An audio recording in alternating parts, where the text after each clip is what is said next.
José Vicente, ¿no? Que me llama a la casa y me dice que tengo que ir a celebrar el cumpleaños a un hijo, y entonces yo no sabía que tenía un hijo de 10 años, mi hijo menor tiene 15, y entonces me asusté un poco, más bien porque José Vicente creo que no había tenido yo hijos con él.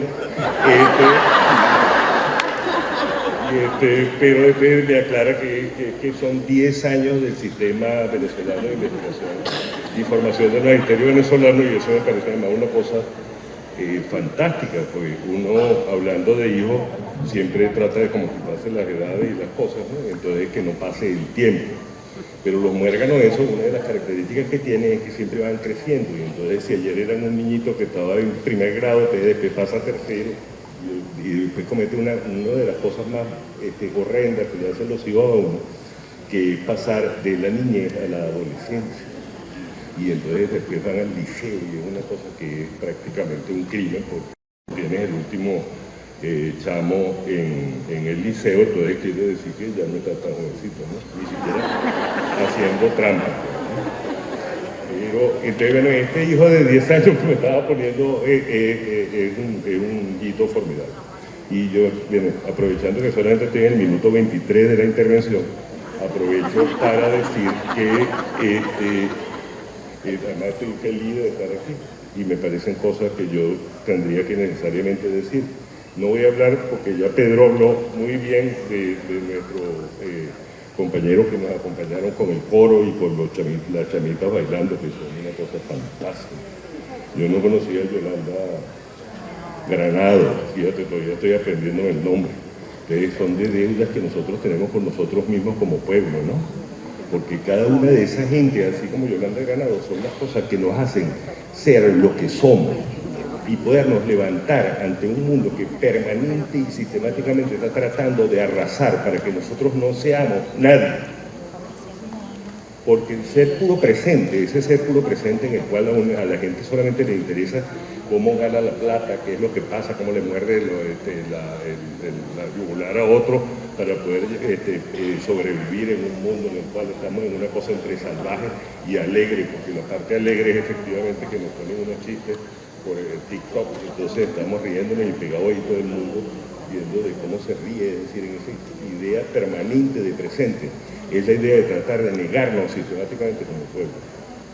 O sea, de negarnos la posibilidad de abrir otro mundo posible.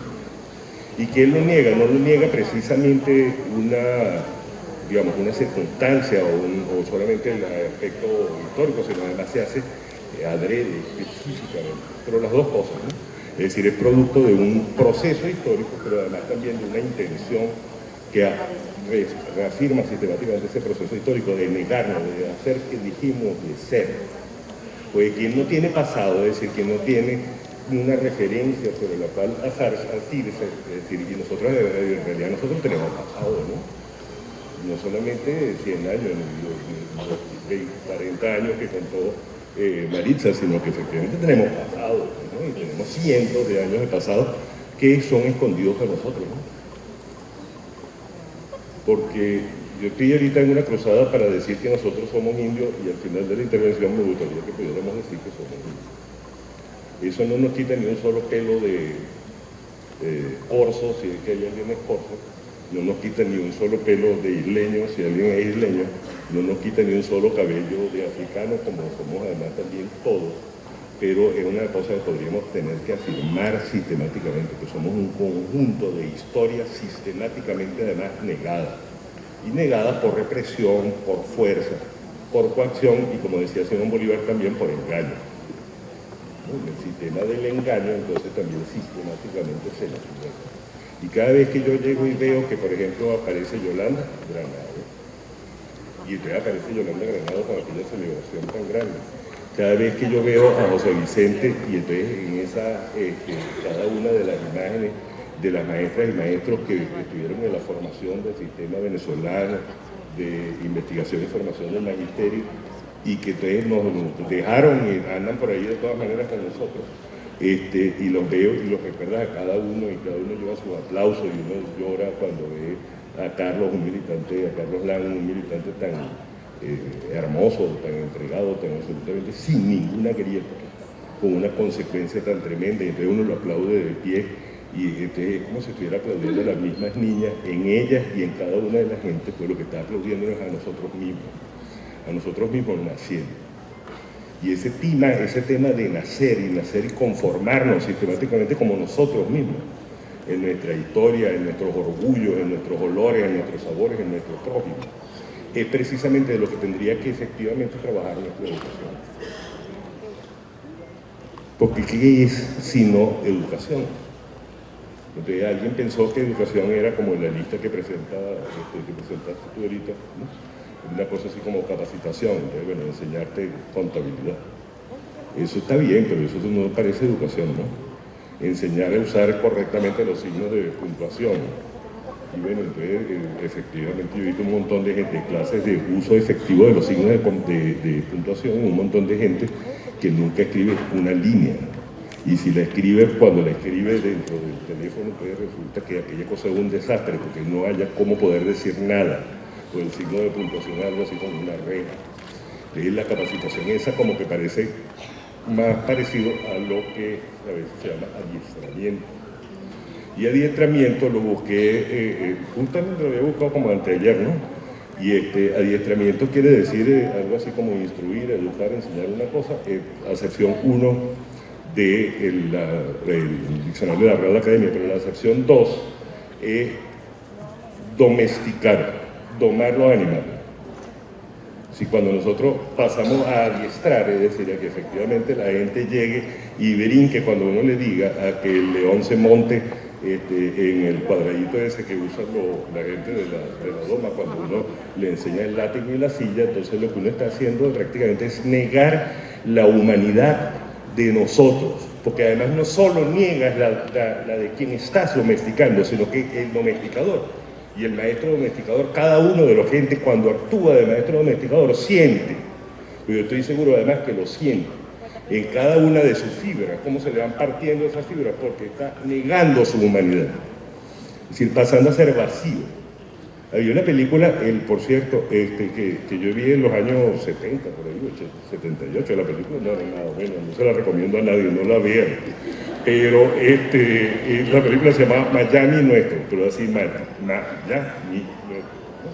Y una de las frases que cuando yo vi, todo el mundo comentaba en la salida, pues es que además era de una fuerza tremenda, pues yo enseñaba a la gente en Miami y entrevistaba a la gente que iba para Disney World, porque ustedes se acuerdan que en 1978, sobre todo los que habían nacido, se acuerdan de, más o menos como para esa época, Venezuela era, ¿cómo se llama? La Venezuela mayamera, que decían la Venezuela saudí, porque precisamente por una cosa que había pasado en Medio Oriente, que tenía que ver profundamente con algo que pasó ahorita, que es la arremetida contra Israel, los árabes se molestaron y se tiraron un embargo petrolero mundial. Y sobre ese embargo, el petróleo pasó de costar $3 a costar 34, de un día para otro. Y entonces toda nuestra producción petrolera se convirtió en una gran capacidad, tanta capacidad teníamos en ese momento, por allá por el 78, que el último presupuesto de Rafael Caldera era de 14.000 millones, y el primer presupuesto de Carlos Andrés Pérez en 1974 fue de 42.000 millones de bolívares, es decir, el triple.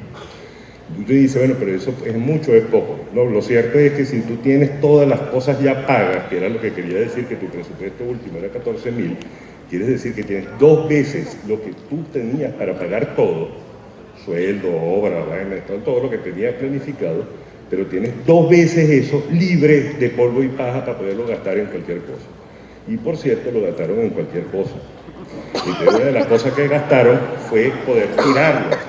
Sí, bueno, tan en cualquier cosa que lo que pasó después de ese periodo de Carlos Andrés Pérez fue que nosotros inmediatamente entramos en crisis, pues la crisis además fue una crisis terrible, porque la crisis era la crisis de la deuda. Es decir, que después de que habíamos recibido el triple del presupuesto que nosotros necesitábamos, que podía ser todavía insuficiente, pero era el triple, o sea, estaba libre, es decir, eso tenía que representar represas, calles, escuelas, hospitales, todo lo que pudiera uno imaginarse. Después de eso, lo que nosotros nos quedó fue sobre todo deudas. Es decir, una deuda absolutamente impagable que a partir de 1978 en adelante se fue reproduciendo y creciendo. Incluso durante la segunda oleada petrolera, que fue mucho más débil que esa del 74, cuando Luis Herrera, alrededor de 1980, que también fue producto, por cierto, de otra guerra muy lejos de aquí, porque era entre Irán e Irak, y eso subió el precio del petróleo. Después de esa ocurrió que llegamos a tener una deuda absolutamente impagable. Es decir, luego por tener más ingresos teníamos más deuda. Y en 1984, cuando toma el poder Lucicio, está diciendo que nosotros tenemos una deuda impagable, después lo engañó la banca internacional. Esas cosas uno tiene que recordar, ¿verdad? Pues tiene que ver todo, además, como un cierto paralelo con la historia que nos estaba contando, me dice. Bueno, pero yo decía todo eso no era porque estaba acordándome de eso, sino porque estaba acordándome de la película Miami Nuestro, ¿no? Y entonces en esa película Miami Nuestro dicen una cosa, una frase que es tremendamente, pero contundente, que está alguien así saliendo con su familia de una parte de Disney World y entonces dice, ¿cómo se siente usted? No, yo me siento feliz. ¿Y cómo te sientes tú? Me siento como vacío. ¿Oíste? Yo no sé, pues yo no veo a nadie aquí, pero tú tienes una cabeza anaranjada más o menos. Entonces, se siente vacía. O sea, prácticamente vacío y bien se volvieron sinónimos. Es decir, hundido en dinero en ese momento. Lo ideal de realización de una sociedad que nos trataron de imponer y de que se estaba imponiendo por la fuerza de los hechos, era una sociedad del vacío, en el cual el vacío es tu felicidad. Es decir, por eso es que además necesitas permanentemente tener un nivel de entretenimiento muy alto, porque lo que pasa es que si te quedas solo sin el entretenimiento, te invade el vacío.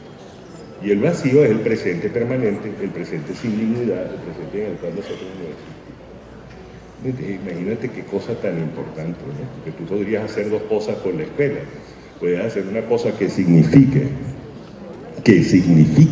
ahí está bien el micrófono.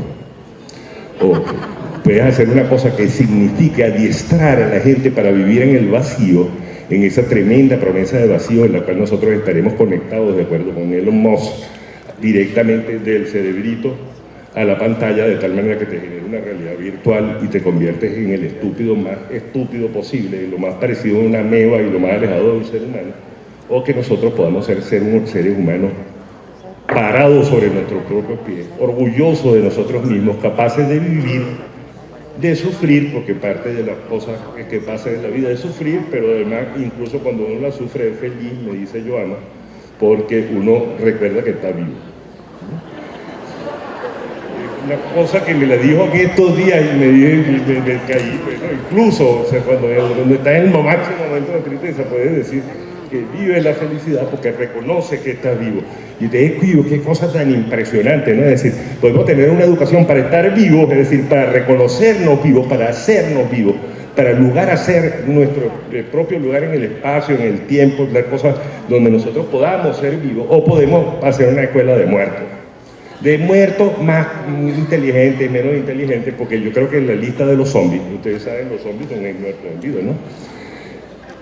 En la lista de los zombies, yo creo que si hay un zombie más inteligente que sabe hacer alguna otra cosa, por ejemplo, que maneja esa computadora como un loco, que juega basquetbol o cualquier cosa por el estilo, creo que igual no lo disfruta. O sea, no importa cuántos sentimientos tenga, si no es.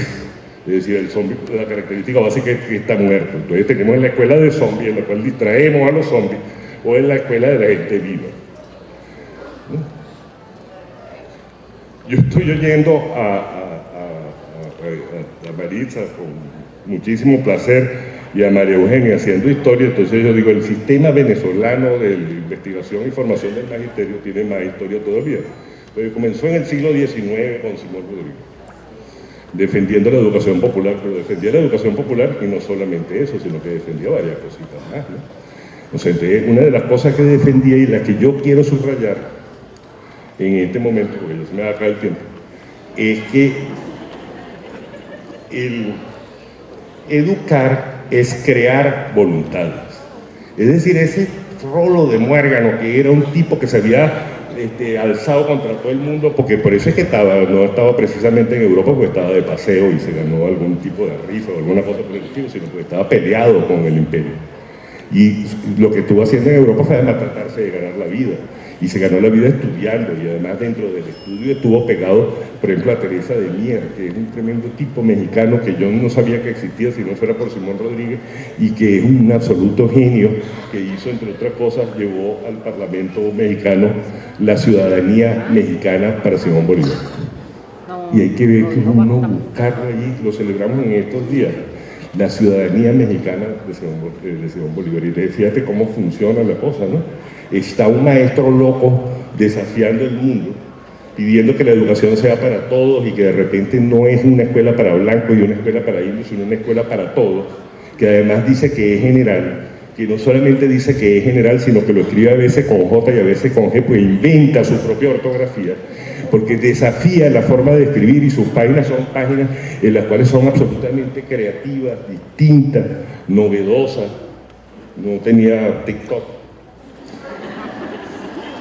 Publica sus propios libros, porque de hecho José Vicente está siguiendo exactamente el ejemplo de Simón Rodríguez, pues Simón Rodríguez además publicaba los libros y página por página, pliego por pliego, y vendía los pliegos, porque además el tipo sabía imprimir, era, ¿cómo llaman? Tipógrafo, ¿no? Y entonces había sido tipógrafo y lo aprendió en los Estados Unidos, peleando, ¿no? Y entonces los iba sacando para poder sacar uno, y esa es, por ejemplo, la historia de las sociedades americanas, que sacaba uno para venderlo y con la plata lograba imprimir el siguiente. Y esos son los libros que tienen. Los libros están hechos con las uñas. Y si alguien dice que eso no es resistencia, y no es resistencia del maestro, por trabajar con una convicción brutal, que además dentro de su convicción brutal logró generar voluntades, entre otras unas voluntades menores, como la, por ejemplo, de Simón Bolívar.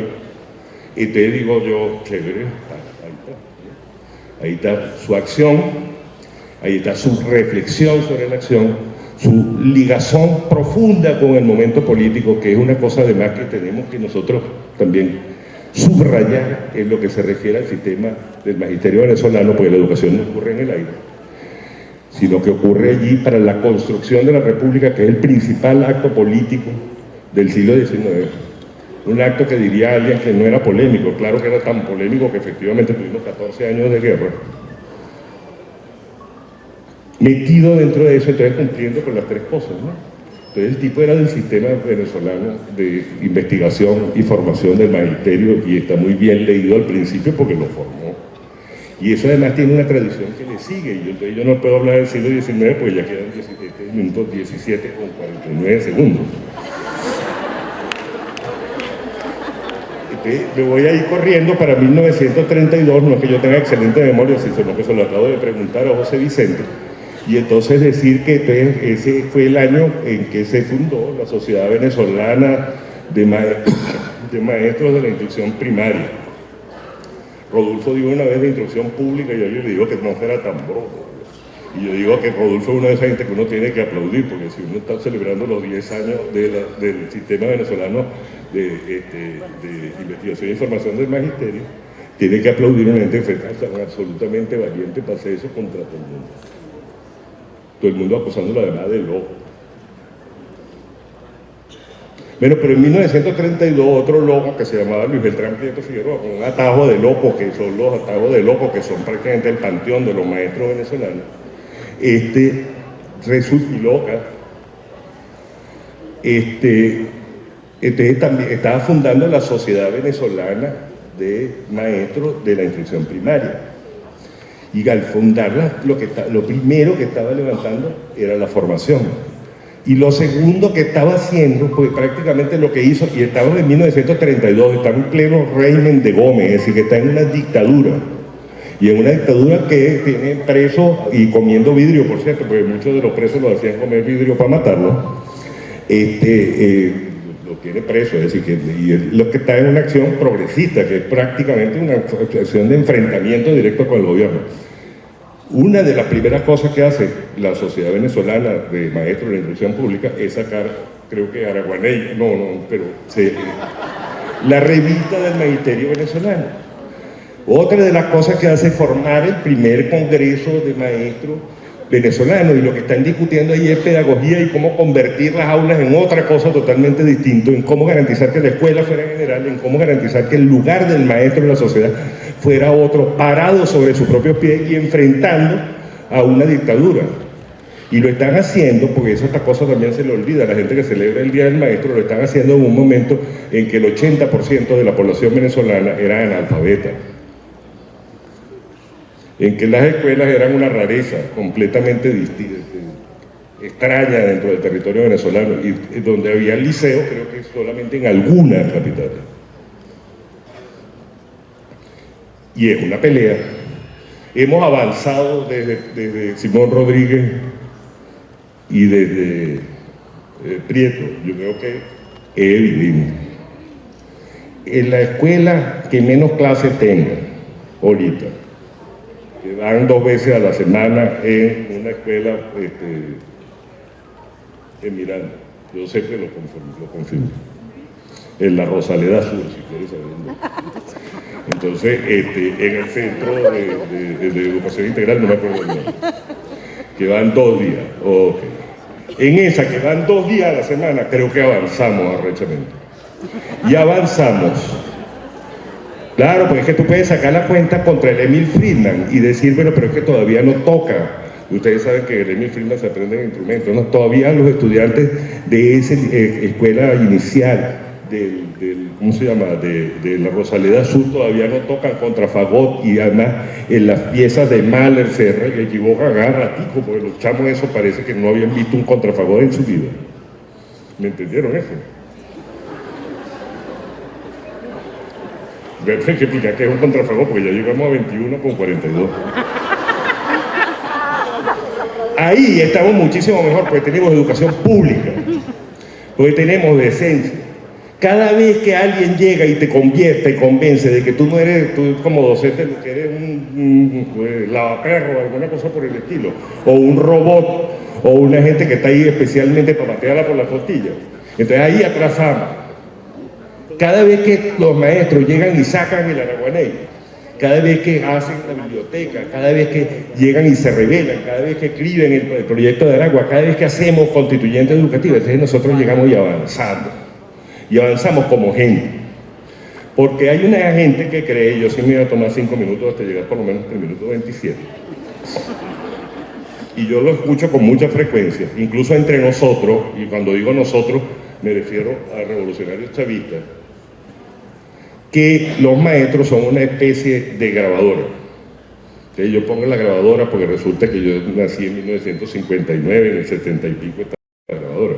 Pero digamos, máquinas, robots, que tienen un chip que tú llegas y le sacas el chip, le pones otro chip y operan de manera diferente. Pues entonces lo que me dicen es que lo que nosotros necesitamos, por ejemplo, para tener una educación de verdad, una educación que nos afirme como pueblo, una educación que nos convierta en pueblo rebelde y sabedor, en una de esas cosas tan lindas que tiene la revolución bolivariana, que es decir, pueblo que estudia, trabaja, que estudia, pelea y trabaja, que lucha, trabaja y estudia, y que lo hace todo junto. Una escuela para eso, lo primero que tendríamos que hacer es cambiar el programa, dice. Y yo digo el programa, lo que me recuerda, porque eso es lo que quiere decir software, ¿no? Programa.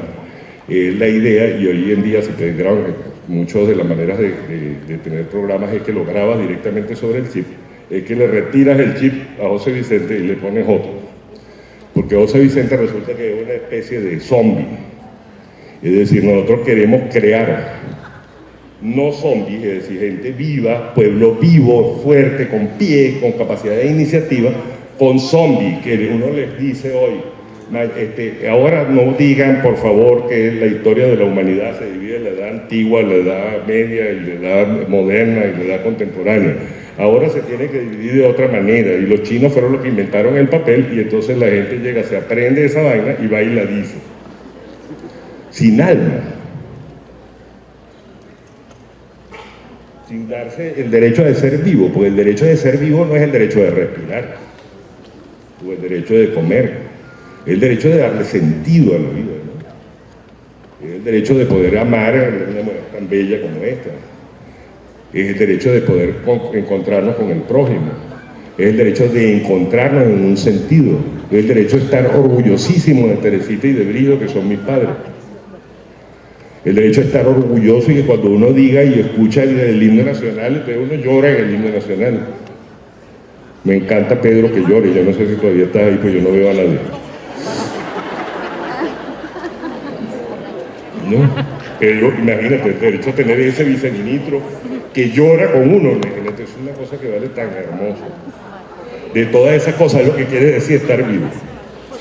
Y lo que quiere decir estar vivo supone entonces que tú tienes que poder reconstruir la propia práctica, porque ¿cómo es la vida? La vida consiste en que yo llego y te leo un conjunto de contenidos consecutivos acerca de lo que a alguien se le ocurrió que tenía que ser y te los digo y además te los explico para que te los aprendas. Y la gente que sale de ahí sale más viva, sale más muerta. Afortunadamente nosotros sí tenemos la reserva. Nosotros tenemos a Yolanda Granado, tenemos a José Vicente Sierra, tenemos a Maritza Loreto, tenemos a Pedro Díaz, tenemos a mi querida María Eugenia, tenemos a toda la gente que está aquí y que tiene sentido de vida y que lo está haciendo y resiste. Pero nosotros tenemos que poder voltear esa situación. Y voltear esa situación no supone una capacitación, sino una forma, cambiar la forma de ver el mundo, confrontar el conjunto de limitaciones que tenemos. Yo, porque ya sí, 26, 25, y yo dije que iba a llegar solamente hasta el 27, voy a decir de limitaciones grandes y pequeñas. A veces la limitación grande es que alguien se imagina que la educación es una especie de robotización, por lo cual nosotros formamos mano de obra para la economía. ¿A ti te parece que eso es? ¿A ti? No, ¿verdad? Pues eso no se parece a gente. Mano de obra quiere decir que, entre otras cosas, mano, ella tiene la mano más bonita que tú, mano, quiere decir que de aquí para allá no eres nada. No es decir que solamente eres un útil, que eres una herramienta para la economía. Si eres una herramienta para la economía, eres un muerto. Entonces, formación para la muerte, formación para la vida es que tú estás creando un rebelde. Una gente que quiere respirar y vivir y que va a defender su espacio de respirar y vivir, que quiere convivir con el otro. Y que poder hacer eso no es recitar un conjunto de contenidos, sino que ver una cosa distinta. Pero entonces una parte de la formación es aprender a vivir en el desafío. En el desafío. En el riesgo. Que lo voy a decir con un ejemplito porque ya sí se me acabó el tiempo. Que es que, esto es una confesión, a mi hijo le rasparon en segundo grado, lo rasparon, lo hicieron repetir segundo grado. Este señor que está aquí, creo que conoce los programas de la reforma educativa del 96, la del 80 y pico, la del 73, conoce los programas que ha hecho de puño y letra durante un montón de tiempo, sabe algo de formación de docentes, porque creo que yo he participado en reuniones de formación de docentes por lo menos con chorrocientas mil personas. Y entonces yo le digo a la señora, compañera, maestra, colega, pues, ¿no? Y yo, pero, ¿por qué? O sea, no se recomienda que los niños repitan el grado. No, nunca en la vida, en ninguna época, alguien por repetir grado aprendió más. Nunca. ¿Sí? No es pedagógicamente recomendable, dice. No, pero es que tiene que reforzar los contenidos de segundo grado.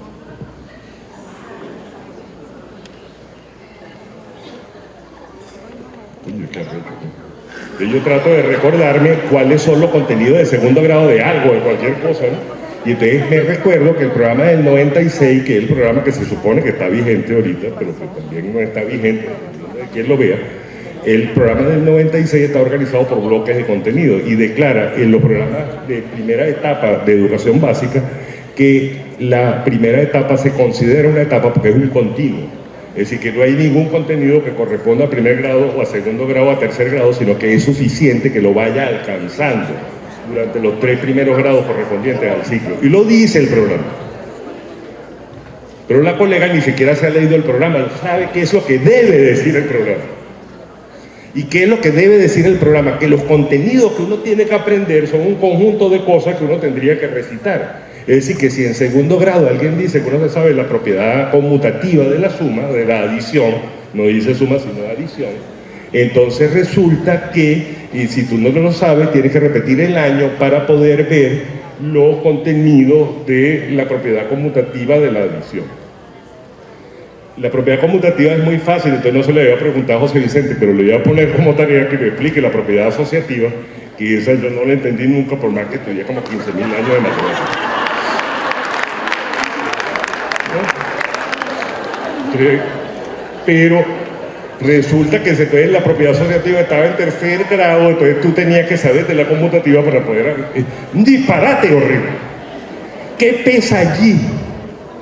¿Por qué nosotros somos capaces de reproducir ese disparate? Porque aquí hay que levante la mano que no tenga la culpa de haber reproducido ese disparate por lo menos una vez en la vida. Yo creo que no la va a levantar nadie. Y si la levantó alguien, yo tengo la ventaja que no los veo. Puedo decir, no la levantó nadie. Claro, pero ese disparate es un disparate que desafiarlo implica que tú sepas qué es lo que estás haciendo. Que tú sepas qué es lo que es educar al chamo. ¿Y qué es lo que es educar al chamo, José Vicente? Es una cosa que nosotros tenemos que aprender a hacer todos los días. Es decir, que nosotros no nos van a inyectar las 3 normas de la programación neurolingüística o de cualquier otra porquería de esas que venden en paquetes grandes para que la gente crea que sabe, porque ella ha escuchado decir que el niño es índigo, con el respeto de la gente que crea en la religión del niño índigo. Oye, porque es que eso no es, sino que tú tienes unos niños reales, del estado de Aragua, de Portuguesa, que estaba por allí una compañera. Tienes una situación real, tienes unos problemas reales, tienes unas limitaciones como docente. Tú tienes que poder conocer tus limitaciones, poder desarrollarlas, poderlas trabajar, poder conocer ese grupo, pues saber cómo es su dinámica, qué es lo que puede aprender, cómo lo va aprendiendo. Y que cada quien, pueda aprender de una manera distinta. Y eso necesita un maestro capacitado. No necesita una gente formada. Una gente que además esté dispuesta a investigar, a reconocer qué es lo que pasa en la escuela venezolana y a cambiar y transformar qué es lo que pasa en la escuela venezolana con plena responsabilidad de lo que está haciendo. Eso es lo que queremos hacer y es lo que yo entiendo que han estado haciendo toda la gente que ha contribuido a estos 10 años de Sistema Venezolano de Investigación y Formación del Magisterio. Gracias. Bueno, muchísimas gracias a nuestro gran amigo Humberto González. Y con esto, bueno, vamos cerrando entonces lo que es el primer panel